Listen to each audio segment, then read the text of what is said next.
Oh, it's 6:30. Okay, so call the meeting to order. So the agenda was circulated with your minutes. We need a motion to approve the agenda or amend it. Anything you want to add? I'm gonna make a motion to remove from the agenda the dog control bylaws first reading. Okay. I'll second it. Okay, all those in favor say aye. Aye. Contrary minded, carried. So we're gonna remove that item off the agenda for tonight. Okay, so we'll need a motion to approve. I'd like to make a motion to approve the agenda as amended. Seconder? I'll second it. All those in favor say aye. Aye. Contrary minded, carried. So any conflicts of interest based on the agenda? Hearing none, approval of the previous minutes of the last meeting, November 12th. They were circulated. I'll make a motion to approve the minutes from November 12th. Seconded. Have any questions, comments before we go to vote? Any updates? Our student counselors are going to be there for the next meeting? Yes. Okay. Okay, we processed the payment there for the Potato Barrel Classic. That was, yeah. Yep. And we sent the letter for elections to Brunswick about the polling station. Yeah, so that was all sent. Okay, we'll have there's a motion there to approve the minutes. All those in favor say aye. Did I do that all right? You did. Yep. Aye. Aye. Okay, sorry, just a long day. Okay, and okay. Sorry about that. Sorry, business arising from the minutes, and I think we just went through that. Sorry. Okay, any correspondence? No. So bylaws and policies. So there's the workplace harassment policy that we've been implementing these policies over a period of time, different types of policies. So that was circulated in your package. So anyway, I'll just read the kind of the preamble on this, and then so our district Carleton staff have developed a workplace harassment policy to ensure a safe, respectful, and inclusive working environment for all of our employees, our contractors, and stakeholders in the district.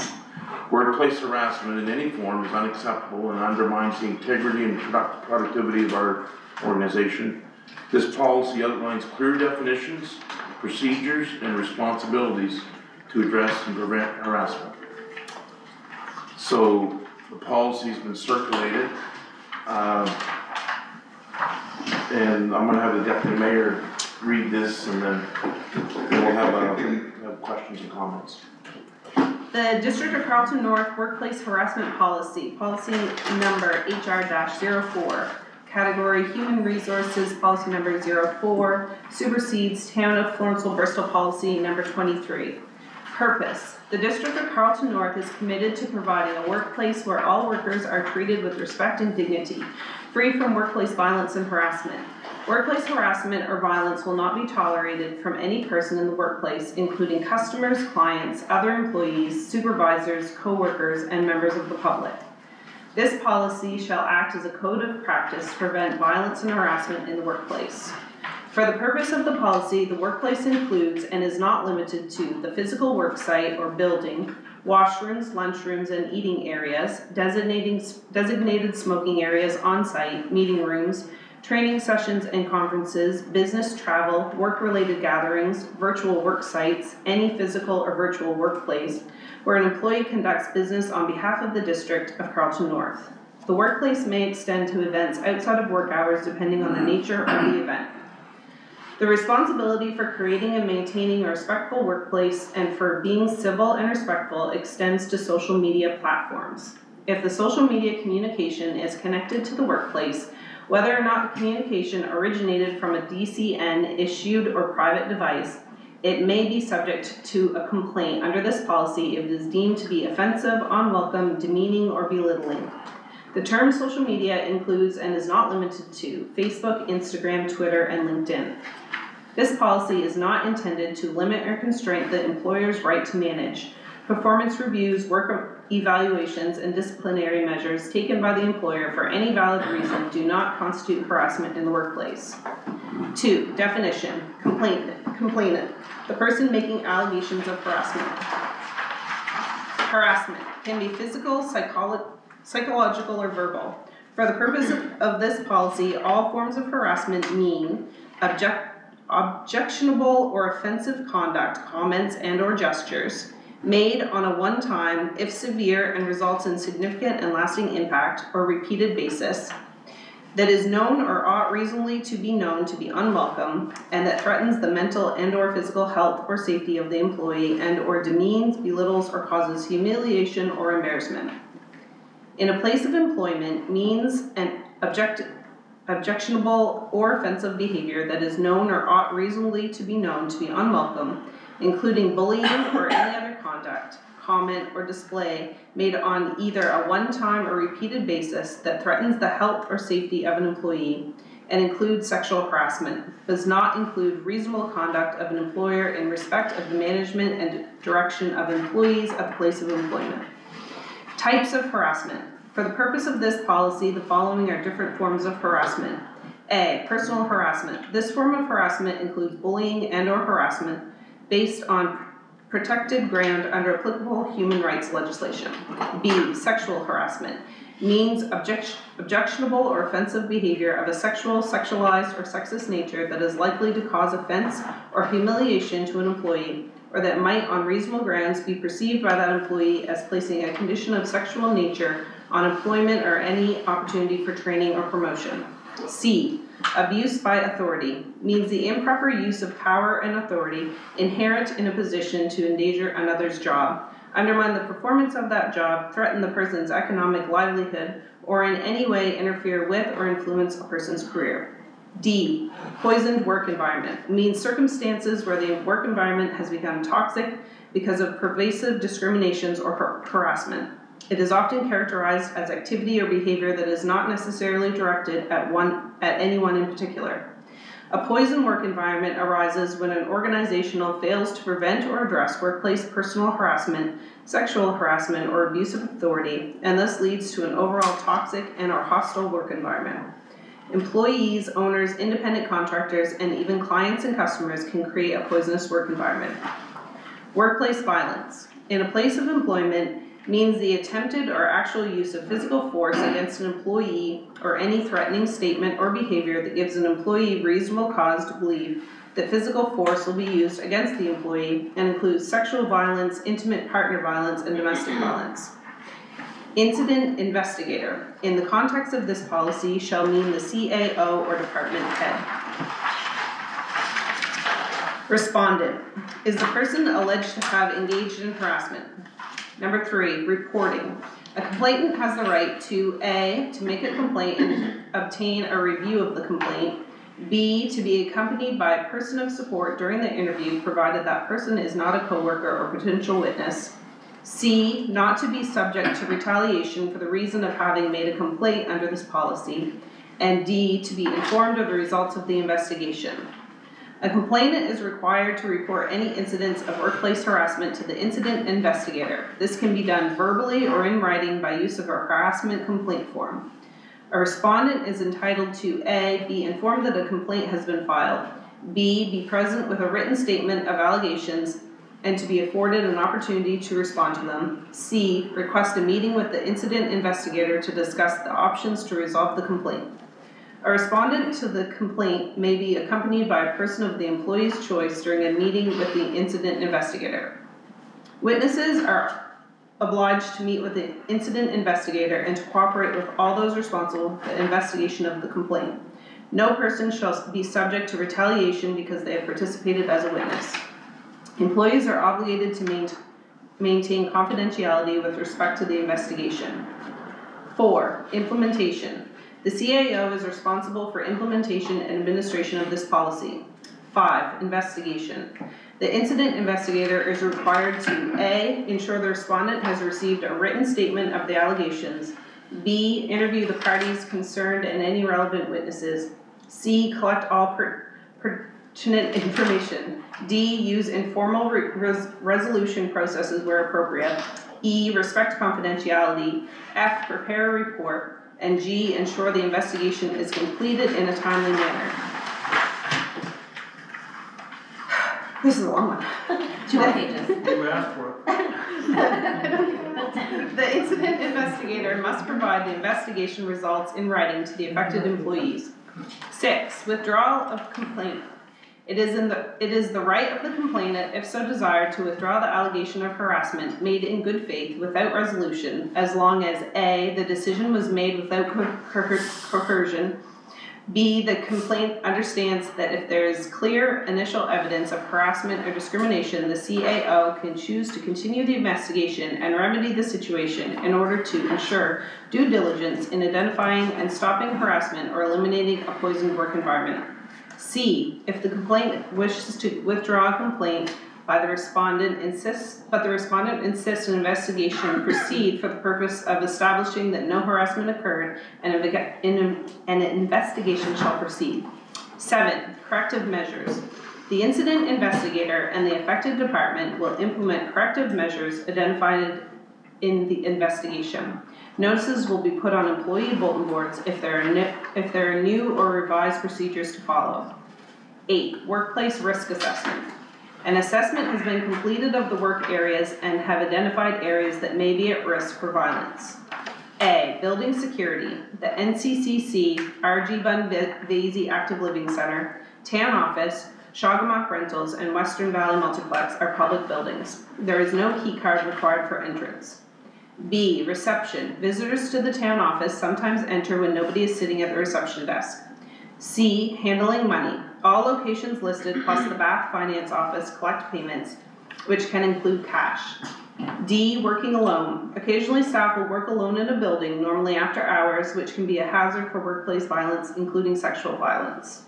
E, domestic intimate partner violence. When domestic intimate partner violence follows a victim to work, it becomes a workplace issue. An aggressor can present a risk to the victim or others in the workplace itself. 9, workplace code of practice to prevent risk of violence. Following the workplace risk assessment, the following codes of practice shall be followed to prevent the risk of violence in the workplace. A, building security. Since it is not practical to have a key card access to public buildings, all efforts shall be made to have 2 people working together at any given location. When this is not possible, staff shall make themselves familiar Appendix A, working alone at the Northern Carleton Civic Center and the RG Bun Vasey Active Living Center. This document has tips on ensuring staff safety as well as emergency contact numbers. The tips would be applicable for any building. B, reception. A sensor chime sounds whenever someone enters the front door of the town office building and central office building to alert staff, and a door buzzer with camera at the Bath office building. C, handling money. The amount of cash on hand at any location should be kept to a minimum. Cash at the town office, recreation department, Centreville office, and Bath office is kept in a safe location, safe or lockbox, until finance picks it up for deposit. The addition of debit and credit card transaction has reduced the amount of cash on hand. D, working alone. Outside of normal building hours, the door should always be locked when there is only one person in the building. For clarity, when staff are working alone after hours, they would relock the door once they enter. Similarly, the second to last person who leaves the building at the end of the workday would lock the door behind them. One-on-one meetings should be booked during regular working hours. E, domestic intimate partner violence. To ensure all employees have a safe and healthy workplace, including protection of all employees from the risk of domestic violence in the workplace, staff who may be at risk should talk to their supervisor or a coworker. The town's benefit package includes Employee Assistance Program, EAP, which may also be a good resource for the person at risk to receive help. The town will work with the employee to develop a safety plan that is tailored to the situation to ensure all employees are safe. 10, summary.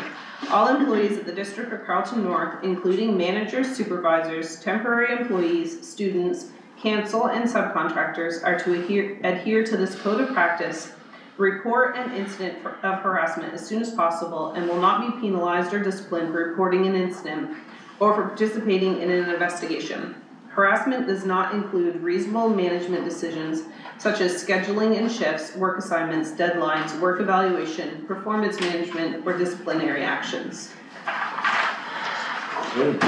Good job. Wow. Thank you. It's me 2 and 3 more meetings. So that'll give you the scope of the policy, and I'm sure everyone read that before tonight's meeting. And so we need a motion on that, and we can have a discussion. I'll make the motion. I move that the District of Carleton North Council adopt the proposed workplace harassment policy number 4, effective immediately. I'd second that. Are there any comments or questions? I just have one, and I probably should have sent it an email, but I never noticed it ahead of time. Where it's mentioned town, should we change the district? Yep. I think there's 3 or 4 there in the back.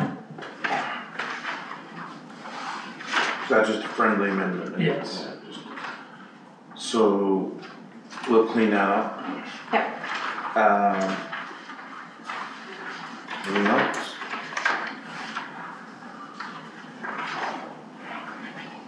Seems pretty comprehensive. Yeah.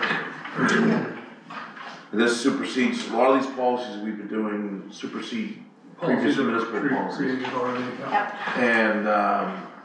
And that's fine, and we have an HR policy that is close to being finalized, and with, so that's good. So, do you have any other questions? So, all in favor say aye. Aye. Contrary minded? Carried, motion carried. So I'll just, that's great, thank you, Deputy Mayor. I'll just, summarize that with what I'm told to do here by the CAO. So the motion to adopt the District of Carleton North's workplace harassment policy number HR-04 has been approved. The policy is now in effect. Staff will ensure that the policy is communicated and made accessible to all town staff. So, yeah, and then there's substitute town for district. Well, thank you. That was good. So the next item is, there's nothing more under bylaws or policies. Under new business, we have an expression of interest in a Centreville property. So I'll just read the background on this and we can have a discussion. So there is a property in Centreville that the district owned, and we decided to put an expression of interest. So that we issued a call for an expression of interest for the potential sale of this PID number 100-82600 in Centreville, New Brunswick on November 10th, 2024. 3 submissions were received, offering the bids being $3,500, $8,850, and $18,000 respectively. The bid of $18,000 represents the highest offer and aligns with council's responsibility to ensure the best valuable for municipal owned assets. So we need a motion on that and we'll have a discussion. I'll make a motion. I move the District of Carleton North Council accepts the bid of $18,000 submitted through the expression of interest process for the potential sale of PID 100-82600 in Centreville. I further move the council authorize staff to begin the necessary procedures to finalize the sale, including preparation of the required legal documentation. Have a second? I'll second. And any questions on that? Comments? So whose responsibility is it to do the transfer and who's paying the legal? So my undertaking on that would be the buyer is gonna be, we don't need to engage a lot of cost in selling this, right? That's what I would be sure. Yeah. Because they don't say it in the proposal. No, but that would be something should be on the buyer. that will be made to their attention. Because for a small transaction like this, you don't need two lawyers, you don't need, I've done lots of transactions where there's one lawyer involved, and that's usually the buyer beware, so to speak, so we'll just let them, we don't wanna incur any cost in this. Right. We just wanna check for $18,000. That's right. Bottom line. Made of the District Carleton North, and we'll transfer the property. So, any other questions? So, also on that, for the policy, it's not super clear on what the next steps Yes, are, so we need to review the policy on like what happens after. Yeah. The policy is very short and sweet, we'll make those and changes. how Yeah. it's, how we look at it, but we look at it based, not only based on price, but based on, you know, what they plan on doing with the Right, what property the and development plans who. are. Yeah, we'll update Yeah. that policy and bring it back to council. Yep. Yeah, in this particular case, it was the best of both worlds, cause the Yeah. high bid is gonna develop the policy, so, or develop the policy, develop the They property, can if they want. so, so, that's a good point though, a lot of these policies need upgrading and updated, so to speak, so. So we have a motion, and a seconder, any other questions? All those in favor say aye. Aye. Contrary minded, nay, carried. So I'll repeat this again, but the motion to accept the bid of $18,000 for the sale of PID 100-82600 in Centreville, and is to authorize staff to proceed with the necessary procedures, has been passed and carried. Staff will follow up to finalize the sale in accordance with our municipal regulations. Thank you very much. So next item is sewer rate increases in Florenceville-Bristol and Centreville. I'll read kind of the background on this and we'll have a discussion. So due to increasing expenses associated with repairing and maintaining our aging sewer systems, which include higher costs for materials, labor, and compliance with regulatory standards, the District of Carleton North will be increasing sewer rates for Florenceville-Bristol, former municipality Florenceville-Bristol, and Centreville, effective January 1st, 2025. There have been no significant upgrades in the Florenceville-Bristol and Centreville lagoons since they were built in the early 1990s. And the work is required to ensure they meet the current demands with ongoing development. Rates have also not increased in over 20 years. There will be no increases in Bath, as they have received increases over the years to account for any required upgrades. Billings for Florenceville-Bristol will move to quarterly billings, and the current early pay discount offered in Centreville will be removed to match so everybody's harmonized. So currently, Florenceville-Bristol is billed semi-annually. So that's the background on that, and the rates. So we need a motion on that, and we have a discussion and comments from the councilors. I'd like to make a motion that the District of Carleton North Council approve the following changes to the sewer rates. Florenceville-Bristol sewer rates will increase from $311.40 per year to $390 per year, with the billing transitioning to a quarterly schedule. Centreville sewer rates will increase from $360 per year to $390 per year, and the discount previously applied to Centreville rates will be removed. I'll second it. So any comments or questions on that? I just got a comment, or a question is, I just want to point out to anybody that's interested, when was the last time that the sewer rates were increased in Florenceville-Bristol or something? Well, in Florenceville-Bristol, never. I think that's when they put the sewer in as the cost. Yeah, so it's been that rate as, I lived in Bristol in 1995 and it was the same rate, $311.40. So, and the system was just put in the early 90s, so. Centreville has been that rate for a long time, yeah. So, what we're trying to do is harmonize. First of all, we need to build up some operating reserves. The rationale for that is because we're gonna have to do some significant work to our lagoons. In Florenceville, especially next year, and Centreville down the road. And Because Florenceville's at or nearing capacity Yeah. now. Cause these, 35 years since they were put in, there's been a lot more development, a lot more users.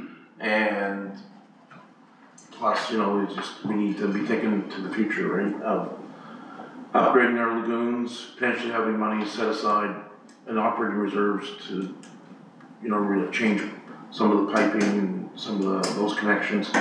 The lift stations, the pumps are very expensive, and everything goes up, so we feel this, and these rates are very, very, You compare it, comparable to having your own sewer system in your own, like outside the town limits. If I could pay $390 a year and not have to worry about it, I'd be paying $390 a year. so I believe it's Compared- 560 in Bath, is Yeah. that correct? The bath rate 572. is $572. So, No, that's just sewer. that's, this is a step in the right direction in terms of being fair in the marketplace and people's. Right direction. Yeah. And just so that the audience knows, these utilities are all self-sustaining in the sense of it's paid, there's a separate fund that's kept in utilities, the users are charged these rates, and all the expenses are paid out of that fund, for utilities, so that the general taxpayers do not pay for these utilities, obviously, including people outside of the municipal limits, the old municipal limits. So it's a pay for usage, and it's very reasonable, and like I said, we're gonna go to quarterly billings for everybody, so. Any other questions, comments? Okay, so we have a motion, was it seconded? Yes. Yeah, it was, right. So all those in favor say aye. Aye. Contrary minded, nay. Carried.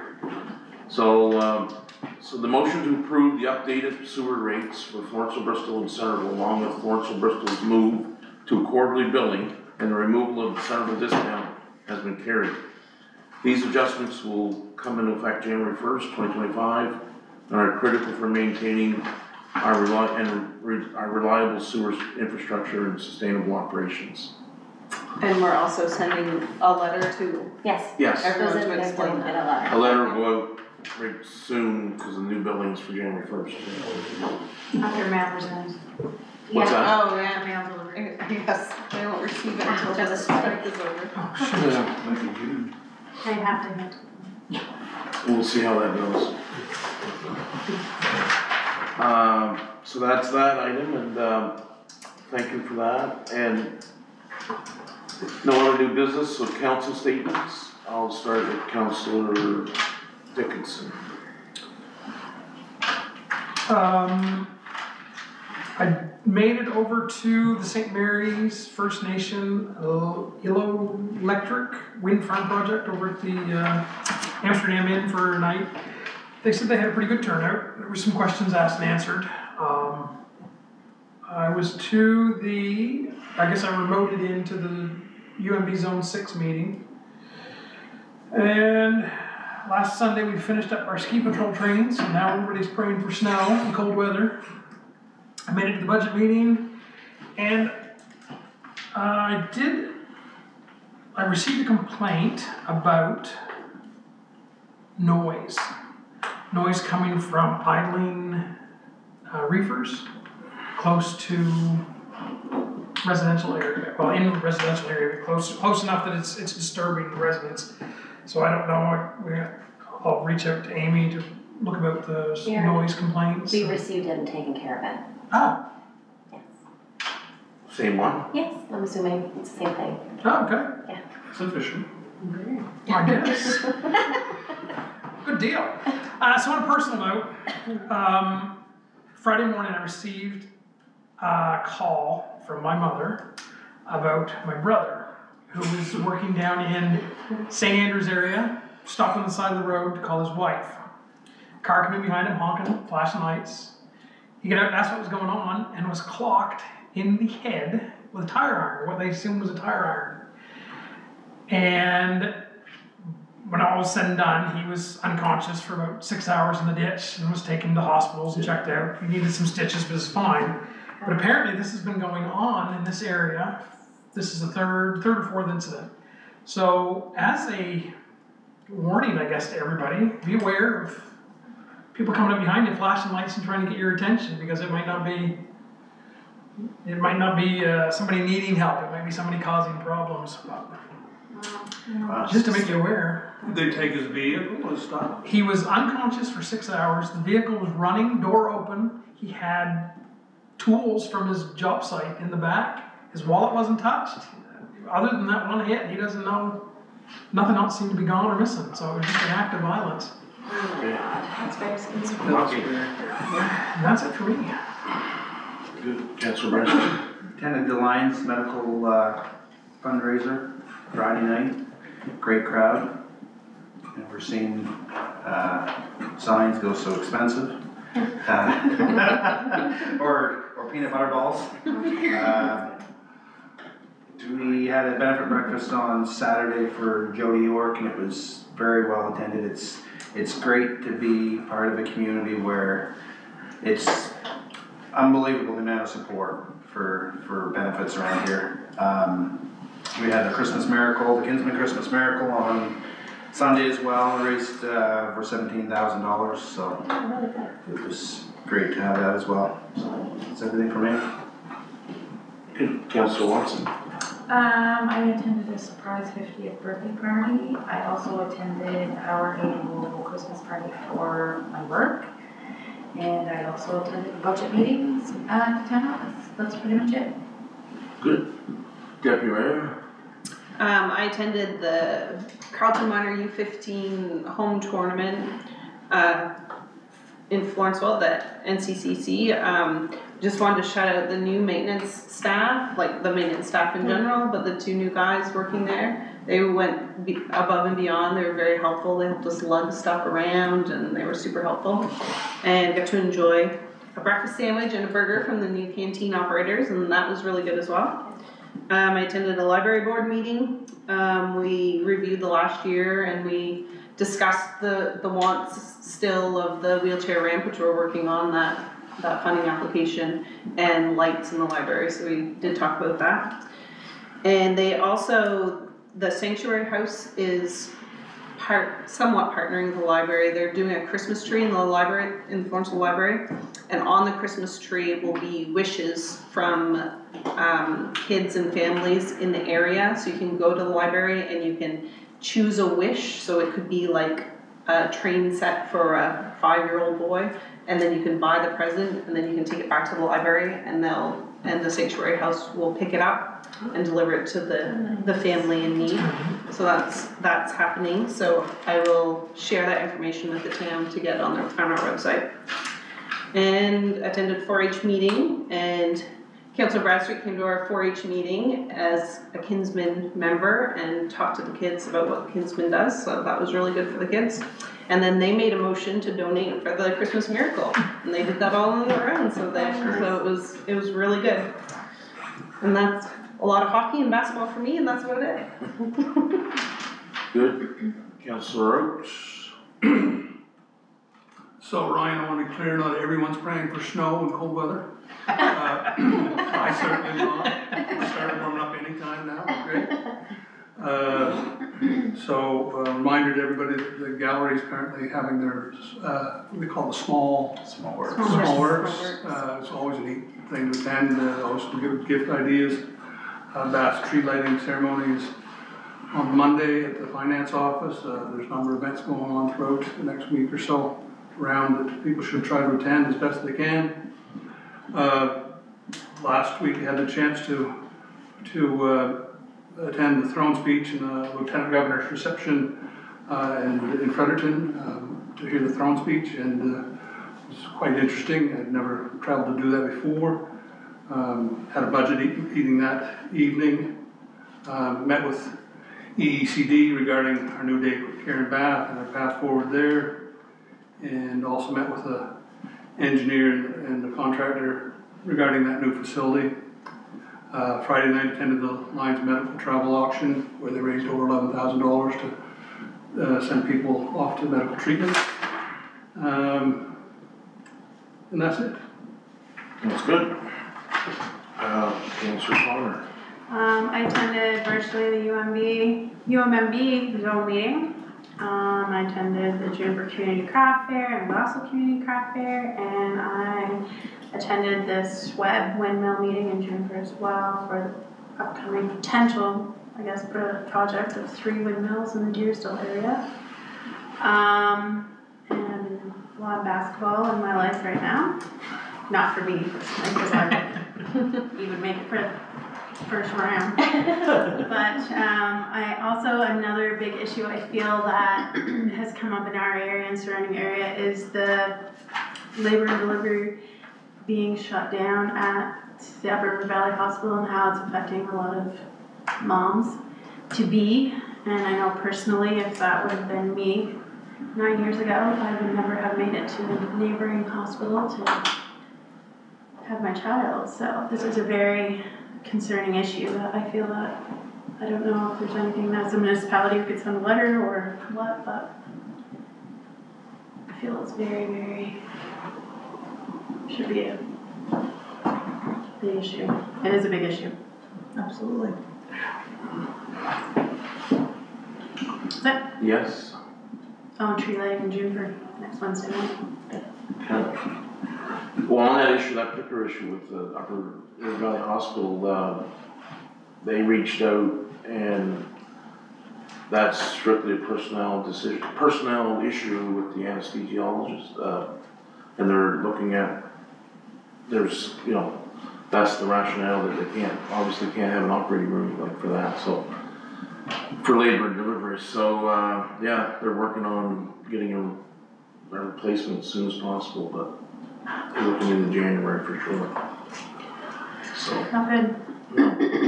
And that's happened before. There's been different interruptions, not that long of a time, but in the past many years, but it needs to be, you're right, there needs to be a better backup plan there. And a lot of that's with recruitment. As you know, the healthcare professional recruitment is a challenge, and but anyway, that's, they're working on it, so we can send a letter, though we should probably send a note. Yeah, definitely. And expressing our concern and, you know, support, I guess, or whatever that looks like. Councillor Stewart? All I have reported, I spoke at the tree lighting, we had one heck of a big crowd. Yes. Good. I don't know, the yard was full.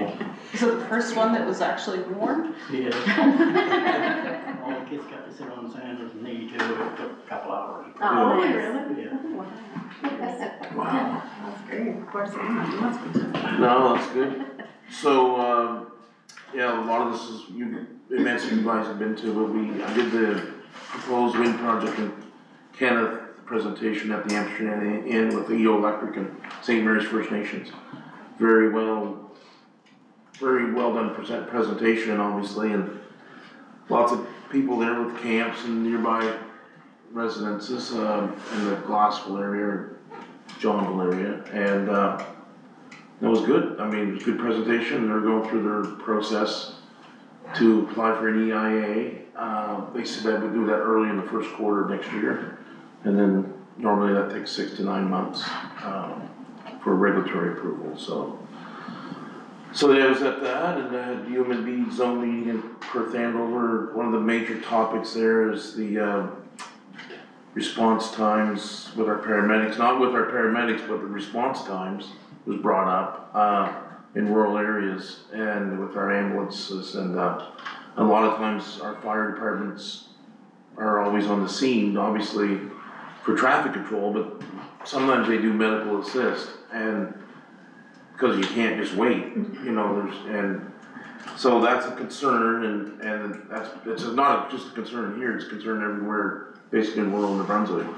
So UMNB's looking at that as a major issue to bring forward to the new government, and our input there, Ryan was on the call, and that's his profession, obviously, Councillor Dickinson, and there was a lot of good comments, he made a lot of good comments about that, and so it's about recruitment of paramedics too, and some of the challenges there with with the bilingual aspect of those positions. And it's always been a concern and it's not going away.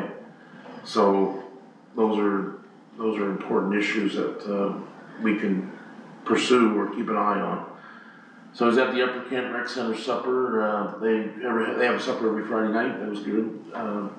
I always like to eat, and but they put on a great supper, and it's a good fundraiser for them, right?